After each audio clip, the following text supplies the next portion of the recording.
ഷാനവാസ് എന്തായാലും അനീഷിനെ കാണാൻ വേണ്ടി അനീഷിന്റെ നാട്ടിൽ എന്തായാലും ഇപ്പോൾ വന്നിട്ടുണ്ട്. അനീഷ് തന്നെ ഒരു റീലായിട്ട് ഇൻസ്റ്റാഗ്രാമിൽ എന്തായാലും അപ്ലോഡ് ചെയ്തിരുന്നു കുറച്ച് മണിക്കൂറുകൾക്ക് മുന്നേ.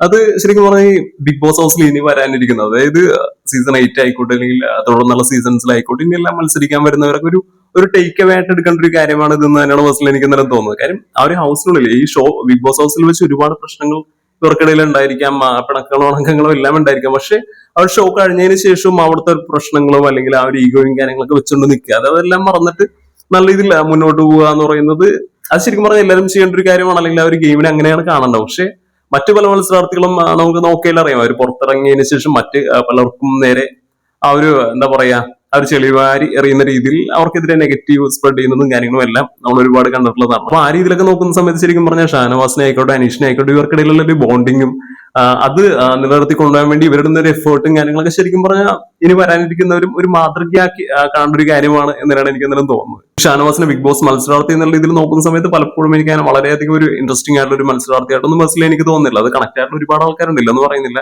പക്ഷെ എനിക്ക് അദ്ദേഹത്തിന്റെ ഗെയിം ആയിക്കോട്ടെ സ്ട്രാറ്റജീസ് ആയിക്കോട്ടെ പല കാര്യങ്ങളും എനിക്കാണ് അങ്ങോട്ട് കണക്ട് ആയിട്ടില്ല അല്ലെങ്കിൽ വർക്ക് ആയിട്ടില്ല. അതിപ്പോ അനുമോളുടെ ഒരു കേസിൽ ഞാൻ പറഞ്ഞിട്ടുള്ളതാണ്. അതൊരു അനുമോൾ ഒരു നല്ലൊരു ഗെയിമർ ആയിരുന്നു. അനുമോളുടെ പ്ലാൻസ് ആയിക്കോട്ടെ കാര്യങ്ങളുമായിട്ട് ഹാൻഡിൽ ചെയ്യുന്ന ആയിക്കോട്ടെ ഒരു ഡ്രാമ ആയിക്കോട്ടെ ഇതെല്ലാം ഒരു എക്സ്ട്രീം ലെവലിൽ ചെയ്ത ഒരു ആൾ തന്നെയായിരുന്നു അനുമോൾ. പക്ഷെ അനുമോൾ ആ ഒരു ഡ്രാമ ആയിക്കോട്ടെ അതെനിക്കോട് വർക്ക് ആയില്ല അല്ലെങ്കിൽ ആ ഒരു ഇമോഷൻ എനിക്ക് കണക്ട് ആയില്ല എന്ന് തന്നെയാണ് പറയാം. പക്ഷെ ഈ രണ്ടാൾക്കാർ അനുമോൾ ആയിക്കോട്ടെ ഷാനവാസ് ആയിക്കോട്ടെ ഇവരൊക്കെ ഓൾറെഡി ഒരു സെലിബ്രിറ്റി സ്റ്റാറ്റസിലുള്ള ആൾക്കാരെയുണ്ട്. ഞാൻ ഇതിനു മുന്നുള്ള ഒരു വീഡിയോയിലും പറഞ്ഞിട്ടുള്ളതാണ്. ഇവർക്ക് ഇത് എങ്ങനെ ഹാൻഡിൽ ചെയ്യണം എന്നറിയാം, ഇത്തരം ക്രൗഡിനെ എങ്ങനെ ഹാൻഡിൽ ചെയ്യണം എന്നറിയാം, അവർ മുമ്പ് വെച്ച് എങ്ങനെ സംസാരിക്കണം, മറ്റാൾക്കാർക്ക് ഹേർട്ട് ആവാത്ത രീതിയിൽ എങ്ങനെയൊക്കെ ഒരു പരിധി വരെ സംസാരിക്കണം എന്നൊക്കെ നല്ല ഇതിനെ അറിയാവുന്ന ആൾക്കാരാണ്. അതുകൊണ്ട് തന്നെ ആ ഒരു സ്റ്റാൻഡേർഡ് അവർ കീപ്പ് ചെയ്ത് കൊണ്ടുപോകാൻ നല്ല ഇതിനെ സാധിച്ചിട്ടുണ്ട്. അതായത് ബിഗ് ബോസ് ഹൗസിലുള്ള മറ്റ് മികച്ച മത്സരാർത്ഥികൾ നമുക്ക് തോന്നിയ മറ്റു പല ആൾക്കാരും പുറത്തിറങ്ങിയ ശേഷം അവർ കാണിച്ചു കൂട്ടിയ കാര്യങ്ങളൊക്കെ നമ്മൾ കണ്ടാണ്. അതൊക്കെ വെച്ച് കമ്പയർ ചെയ്യുമ്പോഴത്തേക്ക് ഇവരൊക്കെ ഒരു മാതൃകയാക്കി നമുക്ക് കാണാൻ പറ്റുന്ന കുറച്ച് ആൾക്കാരാണ്. ഈ അനുമോൾ ആയിക്കോട്ടെ ഷാനവാസ് ആയിക്കോട്ടെ അല്ലെങ്കിൽ സെലിബ്രിറ്റി സ്റ്റാറ്റസിലൊന്നും അല്ലെങ്കിൽ പോലും കോമണർ ആയിട്ടുള്ള അനീഷ് ആണെങ്കിൽ പോലും അദ്ദേഹം ചെയ്യുന്ന കാര്യങ്ങളും അദ്ദേഹം പറയുന്ന കാര്യങ്ങളായിക്കോട്ടെ അനാവശ്യമായ ചോദ്യങ്ങൾക്കൊന്നും അദ്ദേഹം അങ്ങനെ മറുപടിയോ കാര്യങ്ങളൊന്നും കൊടുക്കാറ് പോലുമില്ല. സോ അപ്പൊ ആ രീതിയിലൊക്കെ നോക്കുന്ന സമയത്ത് മാതൃകയാക്കി തന്നെ നമുക്ക് കാണാവുന്ന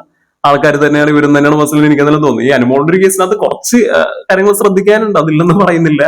പക്ഷെ എങ്കിൽ പോലും ഒരു പരിധി വരെ മറ്റുള്ളവരെ വെച്ച് കമ്പയർ ചെയ്യുമ്പോഴത്തേക്കും കുറച്ച് ബെറ്റർ ആയിട്ട് നിൽക്കുന്ന കുറച്ച് ആൾക്കാർ തന്നെയാണ് ഇവർ. അതുപോലെ അനീഷ് ഷാനവാസ് ഫ്രണ്ട്ഷിപ്പ് ഒക്കെ നല്ല തന്നെ ഇനിയും മുന്നോട്ട് പോട്ടെ. എന്തായാലും അവരുടെ ഫ്രണ്ട്ഷിപ്പിനെ കുറിച്ചുള്ള നിങ്ങളുടെ ഒരു അഭിപ്രായം നിങ്ങൾക്ക് എന്താണ് തോന്നുന്നതെന്ന് ജസ്റ്റ് ഒന്ന് കമന്റ് ചെയ്യുക.